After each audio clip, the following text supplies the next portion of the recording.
There's nothing like this I've ever witnessed in Indian cinema.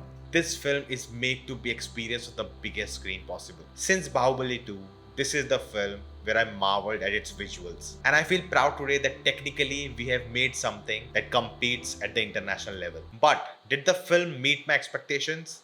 Let's find out. Hello guys, I'm Nona and let's talk about Brahmastra Part 1 Shiva, written and directed by Ayan Mukerji. Now even before watching the film, I had this doubt in my head. Am I being biased? Because I have been in support of this film for a long time because of all the negativity around it. And it totally makes sense why some people in the comments believe I am biased. Maybe I am overcompensating. Maybe I am forcing myself to like the film. I was having these doubts. Will I be able to judge the film for what it is? That was a big question mark for me. But I always say one thing to myself: to trust my instincts. I always try to give my honest feedback irrespective of what people are saying about the film. Now you consider it honest or not, that you have to decide. I cannot force it upon you. But when I came out watching the film, I was happy. I was in awe of what they have achieved from this film. The new era Bahubali started in Indian cinema. This film is the next landmark for it. And of course, it is not perfect. Far from it. It has a lot of issues. But this film is a great step in the right direction. And that's why I'm happy as a film goer, film lover, and an Indian film enthusiast. So let's break all the things I liked and didn't like. And don't worry, no spoilers in this video. First, the story and the concept, really well done, based on an Indian mythology. And one thing I was really worried about was the exposition. In every fantasy adventure, you need to explain the world to the people, what it's all about, what's happening, what's going on. And sometimes when you're delivering this information to the audiences, it can be just an exposition dump, which I felt this film did really well. At some places, it was very obvious it could have been better, but that's how you grow. I liked how Ayan balances all the action, adventure, the love story, and setting up the world all very well. At no point I felt lost. The flow was really good. I could follow the story very well. And it can become a really big problem because there's so much happening. You should not get lost in there. And the film did a really good job at it. Even the inclusion of the songs work really well. We have an introduction dance sequence. We have a love song which is happening in the imagination of the characters. And then we have the training montage song. So they never came in the way of the storytelling. Now going into the film, I knew it is a love story. If you watch the trailer, in bold letter it says love. It's all about love. It was very obvious from the song. And in the film, it's not like, the love story is a separate angle, a subplot, and the whole thing is a separate thing. No, it's all a part of one thing. And knowing this, I was ready for a love story. And I knew that they have to spend more time setting up the love story. The first half takes just time to finally get into the adventure mode.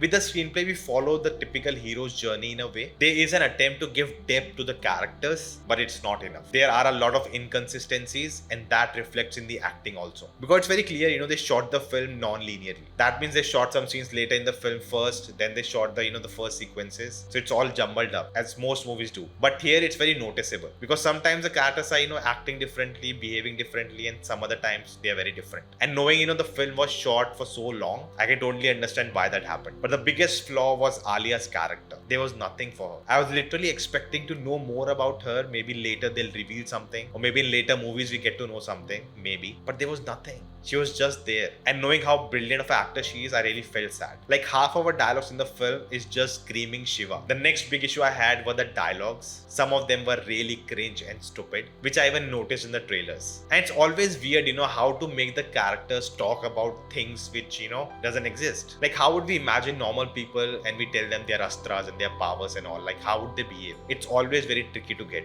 I liked how they added some humor into the film while they are on the adventure, and it was a nice touch. Now the film already has so much on its plate, and over that we have other characters also. We have big actors like Amitabh Bachchan, Shah Rukh, now everyone know that, and Nagarjun, and all three don't really have a character. It feels like these actors were casted because they have an image with them. Like you see Amitabh Bachchan and yeah, he's a mentor. Nagarjun, yeah, he's very strong. SRK, we can have him as a character, and people will connect with them because they know the actors, not because of their characters, and that's a big issue. And then there are more characters and I don't even know their name, because again the film don't have time to spend with them or do anything with them apart from the action. See, definitely it's a big commercial Bollywood fantasy adventure film, and it has the tropes of that genre. Even big Hollywood films cannot escape them. And while watching the film, you need to have a higher suspension of disbelief. Now coming to the visual effects, outstanding. I was just mesmerized. Haven't seen such quality work in Indian cinema, and this shows, how important pre-production is. The planning. It's not that you just dump a lot of money and the visual effects will be good. No. With less money also you can create great effects if you have planned it and given enough time to make it happen. I literally felt I was transported to a different world altogether. There were plenty moments in the film which gave me goosebumps. And when that music cues in,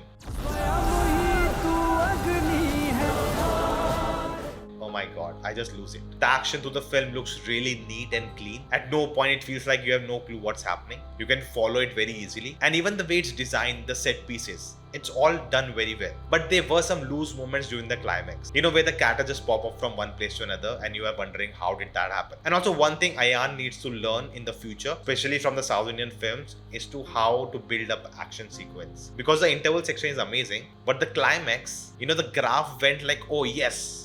And then, okay, they are losing. And yes, the hero rises up, but again, it, goes down.